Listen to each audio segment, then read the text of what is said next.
नमस्कार, मेरा नाम है भावना शर्मा और आप सबका स्वागत है एस्ट्रो तक में।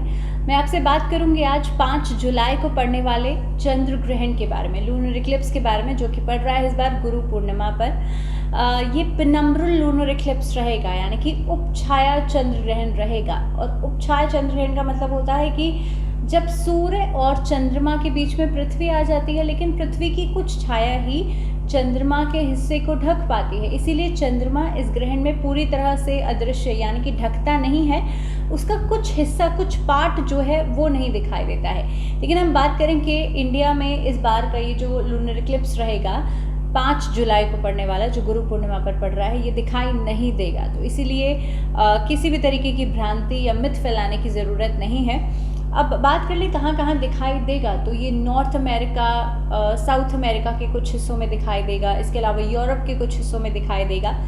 पर क्योंकि भारत में ये दिखाई नहीं दे रहा है, तो इसीलिए भारत में इसका सूतक भी मान्य नहीं होगा।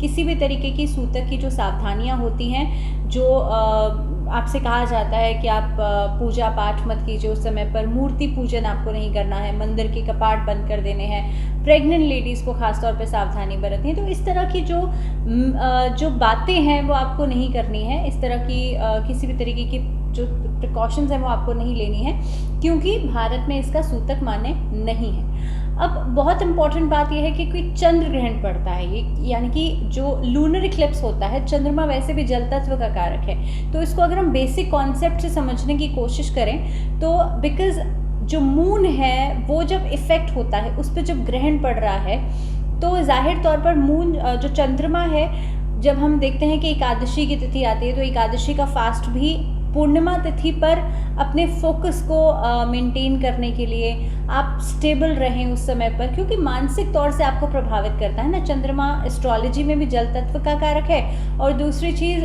72% हमारी बॉडी में भी वाटर है, जो कि हमारे इमोशंस को कैरी करता है हमें। क्योंकि ख़ासतौर पे हम बात करें कि जिस समय पर चंद्रमा में जो बढ़ता है और घटता है, उस समय पर जल तत्व जो है पृथ्वी का, वो प्रभावित होता है। समुद्र के अंदर ज्वार भाटा आता है, और भी जो वाटर एलिमेंट है पृथ्वी पर, वो इफेक्ट होता है, दैट इज साइंटिफिक।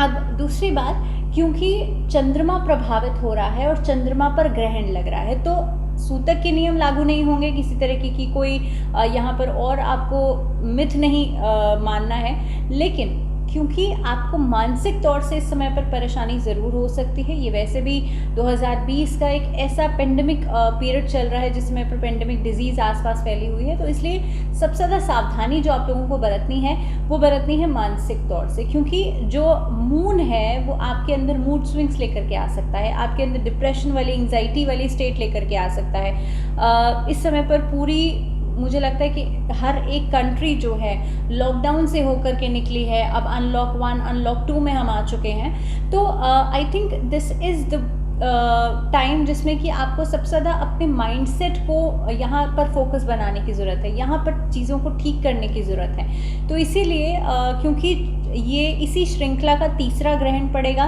पहले 5 जून को चंद्र ग्रहण पड़ा, फिर 21 जून को सूर्य ग्रहण पड़ा, अब इतने कम समय में तीसरा ग्रहण पड़ने जा रहा है। तो इसलिए कई लोगों के दिमाग में इस तरह की जो सोच है वो आ गई है कि कुछ बुरा तो नहीं होने वाला है। तो आप दिमाग से बिल्कुल संतुष्ट रहेगा, कुछ बुरा नहीं होने वाला है। इसके अलग अलग वीडियोस में हम और चर्चा करेंगे, राशियों के ऊपर क्या असर पड़ेगा, देश और दुनिया के ऊपर भी क्या प्रभाव पड़ेगा। लेकिन सबसे इम्पॉर्टेंट बात कि ना तो सूतक के नियम यहाँ लागू होंगे, मैं बार बार कह रही हूँ, गर्भवती महिलाओं को कोई एहतियात, कोई सावधानी बरतने की ज़रूरत नहीं है। हाँ, इस समय पर क्योंकि ग्रहण का समय एक कनेक्शन बनाने के लिए मैं हमेशा कहती हूँ बहुत अच्छा माना जाता है, दैट आप ग्रहण मतलब ग्रहण करना, तो आप इस समय पर उन पॉजिटिव एनर्जीज़ के साथ कनेक्ट ज़रूर कर सकते हैं। तो आपको करना सिर्फ इतना है, समय पर मंत्र चांटिंग अगर आप करें तो बहुत अच्छा रहेगा।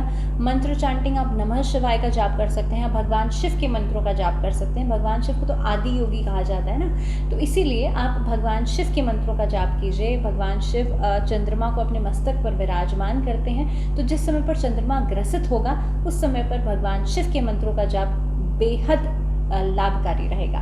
तो चलिए, इसी के साथ बिल्कुल घबराने की ज़रूरत नहीं है, और हम और वीडियोस में बात करेंगे कि आप लोगों के लिए राशियों के ऊपर भी क्या प्रभाव पड़ेगा। लेकिन तब तक के लिए मुझे दीजिए इजाज़त, और आप लोग जुड़े रहिए एस्ट्रो तक के साथ।